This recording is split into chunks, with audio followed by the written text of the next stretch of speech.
بات ہے، عرب کے شہر مکہ میں لوگ بری طرح ڈرے ہوئے تھے۔ اس شہر پر ملک یمن کا حکمراں ابرہہ ہاتھیوں کی فوج لے کر حملے کے ارادے سے آیا تھا۔ ابرہہ کے لشکر نے شہر کے باہر پڑاؤ ڈالا ہوا تھا۔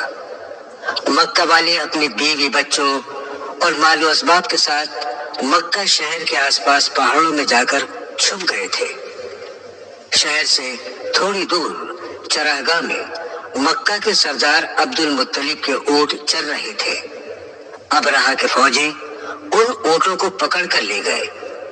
ابرہہ کو انتظار تھا مکہ والوں کا، جو ابرہہ کے پاس اپنی جان و مال کی امان پانے اور شہر پر حملہ نہ کرنے کی درخواست لے کر آئیں گے۔ آخر انتظار کی گھڑی ختم ہوئی اور عبد المطلب ابرہہ سے ملنے آئے۔ ریگستان میں ایک اونچے مقام پر ابرہہ کا خیمہ لگا ہوا تھا۔ خیمے کے آس پاس اس کے محافظ نیزے اور ڈھالے تھامے ادب سے کھڑے ہوئے تھے۔ ابرہہ ایک شاندار تخت پر بیٹھا ہوا تھا جس پر چیتے کی کھال بچھی ہوئی تھی۔ تخت کے پیچھے لونڈیاں شتر مرغ کے پروں سے تیار پنکھے جھل رہی تھیں۔ عبد المطلب کو شدید گرمی میں پسینہ آ رہا تھا اور ان کے لباس اور چہرے پر ریت لگی ہوئی تھی۔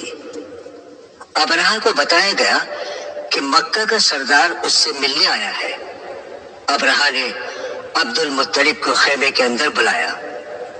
ان کے دھول بھرے لباس کو دیکھ کر خیمے میں موجود ابرہہ کے درباری مسکرانے لگے۔ ابرہہ مغرور انداز میں گردن اکڑائے بیٹھا ہوا تھا۔ وہ عبد المطلب کو دیکھ کر یہی سوچ رہا تھا کہ یہ عرب اس کے قدموں میں گر کر اپنی اور اپنے قبیلے والوں کی جان کی امان مانگے گا، لیکن عبد المطلب نے ایسا کچھ نہیں کیا۔ وہ براہ راست ابرہہ سے ان الفاظ میں مخاطب ہوئے: آپ کے سپاہی میرے اونٹ پکڑ لائے ہیں، آپ انہیں چھوڑ دیجیے۔ اونٹوں کی بات سن کر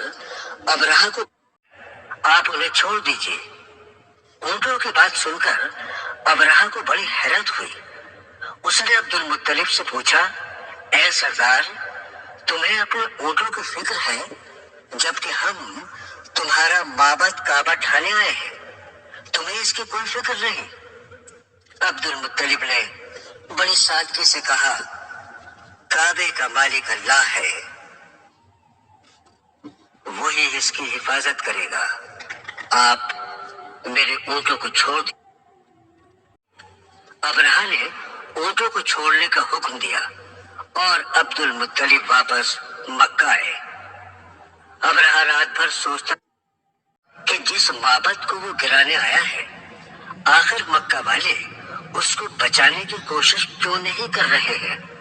وہ تو اہل کرنے کے لیے ایک بڑی فوج لے کر آیا تھا۔ آخر ایسا کیا ہے جو مکہ والے اس کے مقابلے کے لیے نہیں آئے؟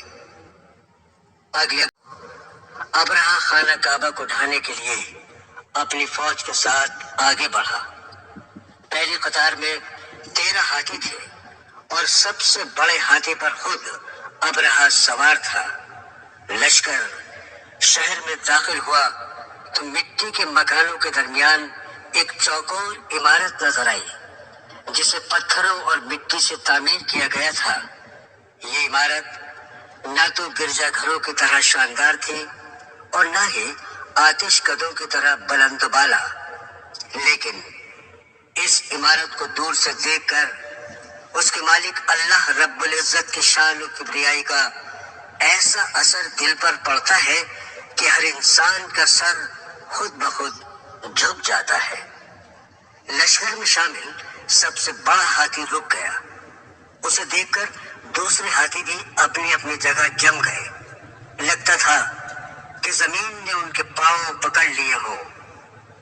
ہاتھی بان نے ہاتھی کو آگے بڑھانے کی لاکھ کوشش کی۔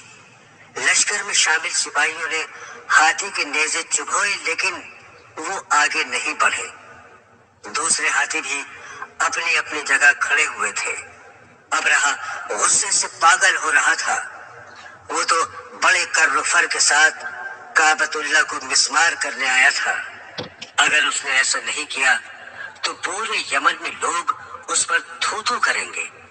وہ آپے سے باہر ہو گیا اور اس نے چاندی کی پرت چڑھی ہوئی ایرانی چھڑی سے ہاتھی کو پیٹنا شروع کر دیا۔ درد سے ہاتھی بلبلا گیا۔ اس نے ایک چنگھاڑ ماری۔ وہ واپس لوٹنا چاہتا تھا، لیکن ہاتھی بان اور سپاہی بار بار اس کا رخ کعبۃ اللہ کی جانب کر دیتے۔ سبھی ہاتھی اس جگہ سے دائیں بائیں مڑ کر بھاگنا چاہتے تھے۔ ہاتھی بان اور سپاہی ہاتھیوں کا رخ کعبے کی جانب موڑنے کی کوشش کر رہے تھے۔ اس افراتفری میں دھول اڑنے لگی۔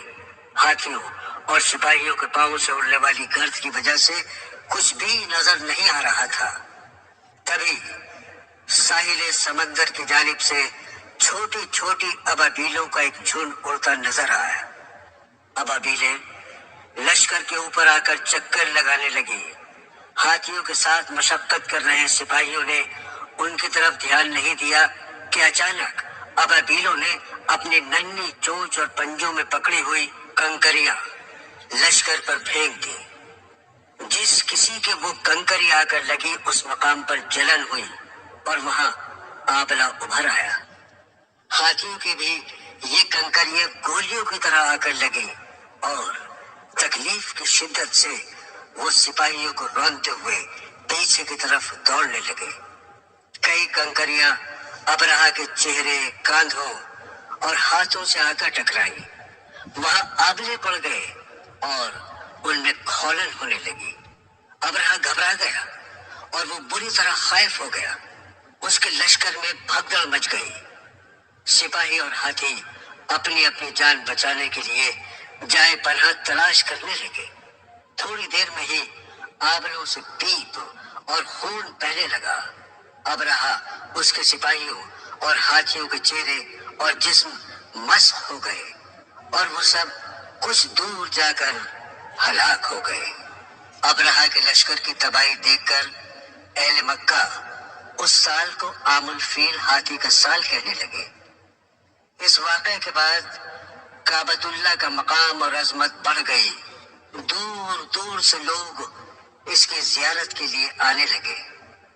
اس واقعے کے 70 دن بعد ماہ ربیع الاول 570 عیسوی میں ہمارے نبی حضرت محمد صلی اللہ تعالی علیہ وسلم کی پیدائش ہوئی۔ آپ صلی اللہ تعالی علیہ وسلم جناب عبد المطلب کے سب سے چھوٹے فرزند جناب عبداللہ کے یہاں پیدا ہوئے۔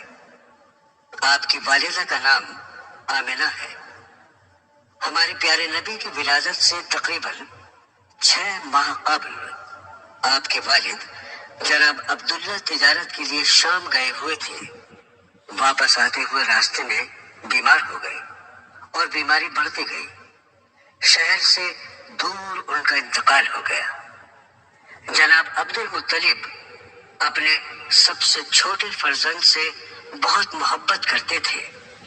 ان کے انتقال کی خبر سن کر بہت غمگین ہوئے۔ یہی حال محترمہ آمنہ کا ہوا، جو اس وقت حاملہ تھی اور اپنے شوہر کا بے صبری سے انتظار کر رہی تھی۔ آپ صلی اللہ تعالی علیہ وسلم پیدا ہوئے تو والدہ محترمہ آمنہ نے ان کا نام احمد رکھا، جبکہ عبد المطلب اپنے پوتے کو گود میں اٹھا کر کعبۃ اللہ لے گئے اور ان کا نام محمد رکھا۔ یہ نام عربوں کے لیے بالکل نیا تھا۔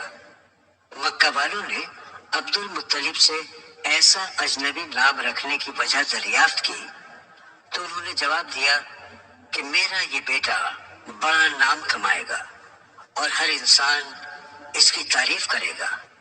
سچ مچ عبد المطلب کی یہ بات سچ ثابت ہوئی۔ آپ صلی اللہ تعالی علیہ وسلم نے اپنے اخلاق و کردار کی ایسی مثال قائم کی کہ رہتی دنیا تک لوگ آپ کی تعریف کریں گے۔ معصوم محمد صلی اللہ تعالی علیہ وسلم کو بی بی آمنہ بڑے پیار سے پالنے لگی۔ اپنے معصوم فرزند کا چمکتا ہوا چہرہ دیکھ کر وہ شوہر کی موت کا غم بھول گئی۔ اس زمانے میں بچوں کو صحت مند رکھنے کے لیے دور دراز کے دیہاتی علاقوں میں بھیج دیا جاتا تھا۔ شہر کے بچوں کی پرورش کا کام دائیاں کرتی تھیں۔ اس پرورش کے بدلے انہیں محنتانہ اور انعام ملتا تھا۔ بچے کچھ مہینے کے ہو جاتے تو انہیں دائیوں کو سپرد کر دیا جاتا تھا۔ ایسی ہی ایک دائی حلیمہ اپنے شوہر کے ساتھ شہر مکہ کوئی بچہ لینے آئی۔ ان کی اونٹنی بوڑھی اور کمزور تھی جو بہت دھیرے دھیرے چلتی تھی۔ شہر آتے وقت وہ دوسرے دائیوں کی سواری سے پیچھے رہ گئی اور سب سے آخر میں مکہ پہنچی۔ دائی حلیمہ سے پہلے آنے والی دائیوں نے مالدار اور صاحب حیثیت لوگوں کے بچوں کو لے لیا۔ حلیمہ کو ایسا کوئی بچہ نہیں ملا۔ اتنی مشقت کر کے وہ مکہ آئی تھی تو کوئی نہ کوئی بچہ لے کر جانا ہی تھا۔ انہیں بی بی آمنہ کے یتیم فرزند کا پتہ چلا اور وہ اسی کو لے جانے کے لیے تیار ہو گئی، لیکن اس بچے کو گود میں لیتے ہی انہیں ایسا قلبی سکون ملا جس کا احساس پہلے کبھی نہیں ہوا تھا۔ حلیمہ نے بچے کے معصوم چہرے پر نظر ڈالی تو اس کے ماتھے پر انوکھی چمک۔ انہوں نے معصوم بچے کو سینے سے لگا لیا اور اونٹنی پر سوار ہو کر واپس صحرے کی طرف مڑی۔ وہ یہ دیکھ کر حیران رہ گئی کہ ان کی اونٹنی دیگر اونٹوں سے زیادہ تیز دوڑ رہی تھی۔ لگتا تھا اس کی جوانی اور قوت لوٹ آئی ہے۔ دائی حلیمہ محمد صلی اللہ تعالی علیہ وسلم کو لے کر گھر پہنچی۔ ان کے ہم عمر ان کا بیٹا تھا۔ جب دونوں بچوں کو دودھ پلاتے تو انہیں کبھی دودھ کی کمی نہیں ہوتی تھی۔ یہی حال ان کی بکریوں کا تھا، وہ بھی خوب دودھ دینے لگی۔ دائی حلیمہ اور ان کے شوہر بہت خوش تھے۔ یہ معصوم بچہ ان کے لیے خوش قسمتی کا وعید لے کر آیا تھا۔ اس کے آنے سے گھر میں برکت آ گئی۔ وہ بڑے پیار سے محمد صلی اللہ تعالی علیہ وسلم کی پرورش کرنے لگے۔ آپ بچپن ہی سے بہت شریف اور نیک طبیعت تھے۔ نہ تو کبھی کسی چیز کے لیے ضد کرتے اور نہ ہی بلا وجہ رو کر دائی حلیمہ کو پریشان کرتے۔ جب تھوڑے بڑے ہوئے اور سمجھ آنے لگی تو دائی حلیمہ کے کاموں میں ہاتھ بٹانے لگے۔ وہ دائی حلیمہ کے بچوں کے ساتھ کھیلتے اور جو بھی کھانے کو ملتا وہ اپنے دودھ شریک بھائی بہنوں کے لیے چھوڑ دیتے۔ آپ کی شرافت اور بھولا پن دیکھ کر سبھی آپ کی تعریف کرتے۔ جب آپ 5 سال یا 6 سال کے ہوئے تو دائی حلیمہ آپ کو والدہ محترمہ آمنہ کے پاس لے آئی۔ والدہ نے اپنے فرزند کو سینے سے لگا لیا، ماتھا چوما اور اپنی ممتا کو سیراب کیا۔ وہ آپ کو لے کر اپنے ننیحال شہر مدینہ تشریف لے گئی۔ ننھے محمد وہاں ننیحال کے سبھی لوگوں سے ملے اور سبھی نے انہیں بہت پسند کیا۔ کچھ مہینے مدینے میں گزار کر وہ مکہ کے لیے روانہ ہوئی۔ راستے میں بیمار ہو کر انتقال کر گئی۔ ننھے محمد والدہ کی ممتا اور پیار سے بھی محروم ہو گئے، بہت غمگین ہوئے۔ آپ اپنی والدہ کے اکلوتے فرزند اور آنکھ کا تارا تھے۔ وہ آپ کو بے انتہا پیار کرتی اور آپ کو دیکھ کر اپنے سبھی غم بھول جاتی۔ ان کی باندی ننھے محمد کو لے کر مکہ آئی اور آپ کو جناب عبد المطلب کے حوالے کر دیا۔ بہو کے انتقال کی خبر سن کر جناب عبد المطلب بے انتہا رنجیدہ ہوئے اور محمد کو سینے سے لگا کر بہت روئے۔ انہیں فکر اس بات کی تھی کہ اس معصوم کی پرورش وہ کیسے، بچہ تو والد کی شفقت اور والدہ کی ممتا اور لاڈ پیار سے محروم ہو گیا ہے۔ جناب عبد المطلب آپ کو بہت پیار کرتے تھے۔ وہ کبھی بھی ننھے محمد کو اپنی نظروں سے دور نہیں ہونے دیتے اور آپ کی ہر ضرورت کا خیال کرتے۔ وقت گزرنے کے ساتھ ساتھ والدہ کی جدائی کا غم کم ہوتا گیا۔ آپ انتہائی شریف النفس اور سیدھے سادے تھے۔ بوڑھے دادا کو کبھی بھی پریشان نہیں کیا۔ 2 سال بعد ہی دادا عبد المطلب بھی اللہ کو پیارے ہو گئے، لیکن انتقال سے پہلے محمد کو اپنے بیٹے جناب ابو طالب کو سپرد کر گئے۔ ابو طالب اور ان کی بیگم فاطمہ نے اپنے بچوں کی طرح بھتیجے محمد کی پرورش کی۔ ابو طالب انہیں کبھی اپنی آنکھوں سے دور نہیں ہونے دیتے تھے۔ محمد بھی اپنے چچا سے بے انتہا محبت کرتے تھے۔ آپ کی عمر 11-12 سال تھی کہ ابو طالب کو ملک شام تجارت کے لیے جانا پڑا۔ جب ابو طالب سفر کے لیے روانہ ہوئے تو محمد صلی اللہ تعالی علیہ وسلم نے ان کا کرتا پکڑ لیا اور ساتھ چلنے کی درخواست کی۔ اپنے معصوم بھتیجے کی آنکھوں میں اس قدر پیار دیکھ کر ان کا دل بھر آیا۔ وہ مسکرائے اور محمد کو اپنے ساتھ اونٹ پر بٹھا لیا۔ دن رات ریگستان پار کرتا ہوا یہ قافلہ ملک شام کے باہر ایک بستی میں جا کر ٹھہرا۔ وہاں تھوڑے سے مکان اور ایک خانقاہ تھی جہاں عیسائی راہب یعنی سنیاسی رہتے تھے۔ وہ اللہ کی عبادت میں مشغول رہتے۔ ابو طالب اور ان کے ساتھی آرام کرنے کے لیے یہاں رکے تھے۔ اونٹوں پر سے سامان اتارا اور اپنے کھانے پینے کا انتظام کرنے لگے۔ اس قافلے میں شامل لوگوں کو خانقاہ میں رہنے والے ایک راہب بغیرہ بہت غور سے دیکھ رہا تھا۔ اس کی توجہ کا مرکز قافلے میں شامل وہ معصوم بچہ تھا جس کے چہرے پر چمک تھی اور 11 سال کی عمر میں بھی سنجیدہ تھا۔ وہ ہر چیز کا بغور مشاہدہ کر رہا تھا۔ بغیرہ نے محمد صلی اللہ تعالی علیہ وسلم کے چچا جناب ابو طالب کے پاس جا کر ان سے پوچھا، یہ بچہ کون ہے؟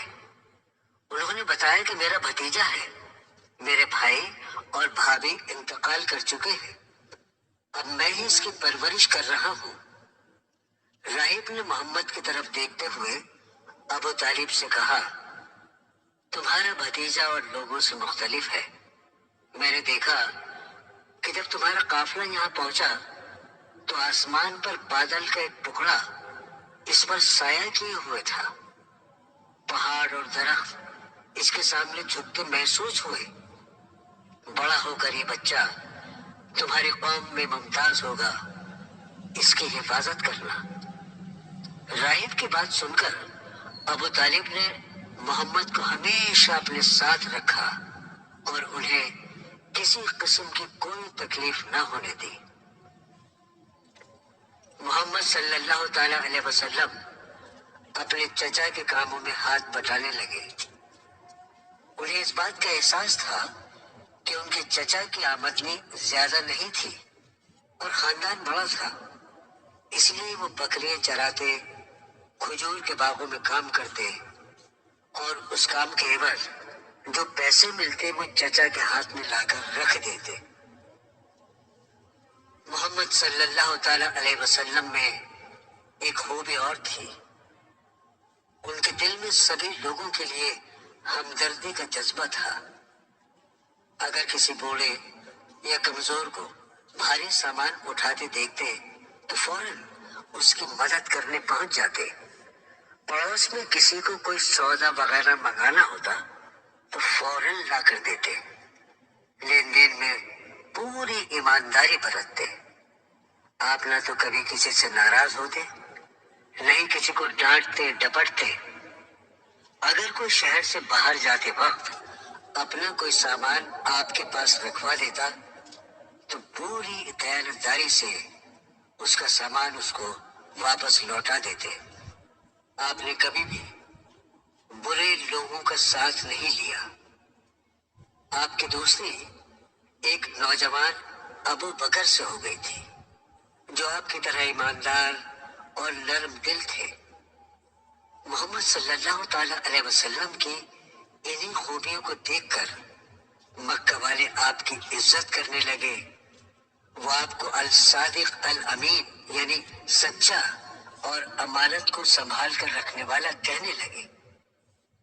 ایک دن کعبے کی دیواریں پانی سے گر گئی۔ مکہ اور اطراف کے کئی قبائل نے اس کی مرمت کی ذمہ داری لی۔ جب حجر اسود نصب کرنے کا وقت آیا تو ہر قبیلے کے سردار نے اپنے ہاتھ سے اسے نصب کرنے کی خواہش ظاہر کی۔ ہر کسی کی یہی خواہش تھی کہ وہ حجر اسود کو خود نصب